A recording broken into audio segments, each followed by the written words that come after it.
Maya lived in a modest house in Lahore's Gulberg neighborhood, where the scent of cardamom and fresh rotis often drifted from the kitchen windows. Her son Arjun had married Layla 2 years earlier. Layla's mother, Mrs. Kapoor, lived nearby, and tensions had simmered for months over cooking styles, childcare methods, and household expectations. One rainy Thursday evening, the family gathered at Maya's home for a welcome home dinner for Arjun, who had just returned from a business trip. While Maya ladled a thick lentil soup, a favorite of Arjun's, into a tureen, Mrs. Kapoor hovered, criticizing the seasoning. Too salty, Mrs. Kapoor snapped, flicking a spoonful back into the pot. You never learn how to cook properly. Maya's patience snapped. If you'd rather cook it yourself, go ahead, she retorted, voice shaking. In a flash of rage, Mrs. Kapoor seized the steaming tureen and flung the hot soup directly at Maya's face. The scalding liquid splattered across Maya's cheek and neck. The pain was immediate and blinding. The room fell into shocked silence.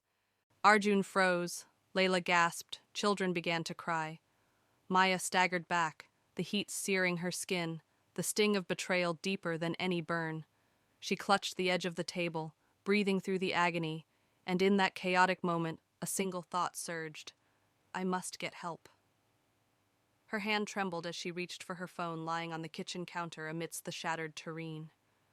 With a shaking finger, she dialed Priya, an old college friend now working as a lawyer specializing in domestic violence cases. The phone rang once, twice. Priya, I need help. Mrs. Kapoor just threw hot soup on me, Maya whispered, voice hoarse from pain and fear. Stay calm, Maya. I'm calling emergency services right now. I'll be there as soon as I can. I'll also arrange a safe place for you, Priya replied, her tone steady and reassuring. Within minutes, an ambulance arrived. Paramedics treated Maya's burns, first degree on her cheek, second degree on her neck, cooling the skin with sterile water and dressing the wounds.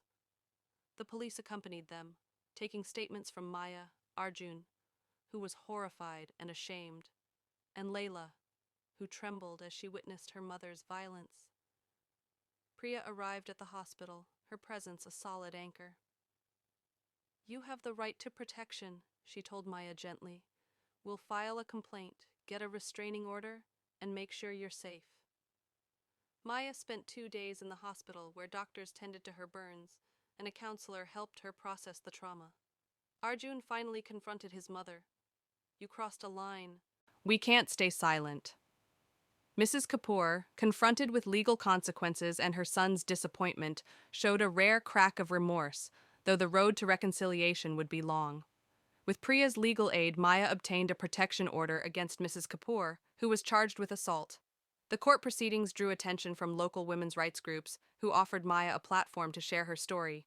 Empowered by the support she received, Maya founded One Call Circles, a community group providing crisis phone lines, legal referrals, and counseling for women facing domestic abuse, named after the single call that saved her. The group met weekly in a quiet hall at the neighborhood community center, where stories were exchanged over tea and hope was brewed anew.